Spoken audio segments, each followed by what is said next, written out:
nandito kami ngayon sa may SM City Fairview. Alam nyo ba na first time lang namin makarating dito at una namin hinanap, syempre, makakainan. Paulit-ulit na nga lang yung mga fast food na kinakainan namin dalawa ni Bebu. Kaya sabi ko sa kanya ngayon, mag-try naman kami ng Chinese cuisine. Nagulat nga ako hanggang dito pala sa Fairview may nakakakilala sa akin. Dito nga kami nag-decide kakain sa may Super Bowl of China. Alam ko na bago to sa inyong pandinig, pero kami ilang beses na talaga kami kumakain dito. Nagustuhan ko kasi dito sa Super Bowl, tahimik at talaga naman napakaganda nga ng ambience. Pero syempre, ang binabalik-balikan namin dalawa dito ni Bebu ay yung food nga nila.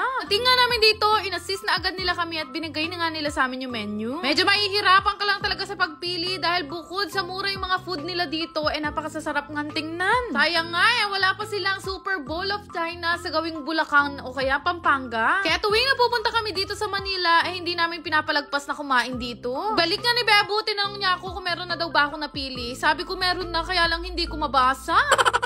Kasi kahit siya, hindi rin niya mabasa. Kaya sabi niya sa akin, iba na lang yung orderin namin.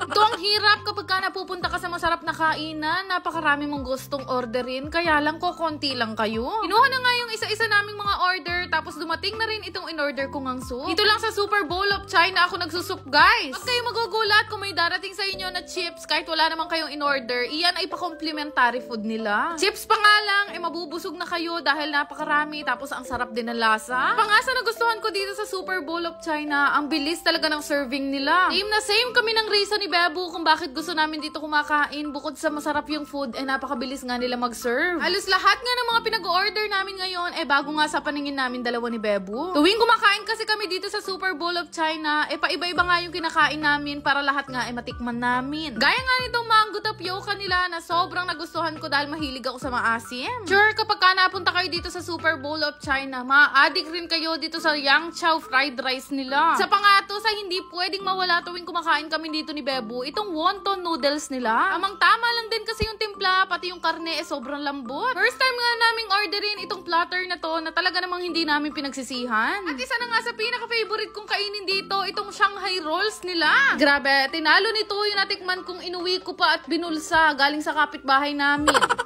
Try nga rin kami nitong beef na to at yan ay para lamang sa amin dalawa ni Cristel. Bawal yan sa may mga rayuma. Grabe naman, masyado na yata ang ginagalingan ni Super Bowl of China. Lahat ng kainin namin napapa-thumbs up kami sa sarap. Tatanungin niyo naman si Bebu kung ano yung nagustuhan niya dito. Itong lagi niyang ino-order na dim sum. Tuwing kumakain kami dito, nakakailang order din siya ng ganyan. Di pa nga namin nasusubukan niya ni Cristel, kaya sinubukan na rin namin at nang malaman namin kung ano nga ba ang lasa. Grabe, habang nagbo-voice over nga ako, naaalala ko kung gaano kasarap itong dim sum na to. Sabi ko na kaya ayoko nag-e-edit ng mga ganito. Nagugutom na naman ako. Mamaya, makikita nyo ako sa kahit saang branch ng Super Bowl of China. Para sa amin nga, super sulit na talaga dito sa Super Bowl dahil napakamura ng mga food nila tapos ang sarap-sarap talaga. Kaya naman, this is your sign para magpunta na sa pinakamalapit na Super Bowl of China sa inyo. I promise, hindi nyo yan pagsisisihan. Kanyaman. Yan lang naman. Salamat!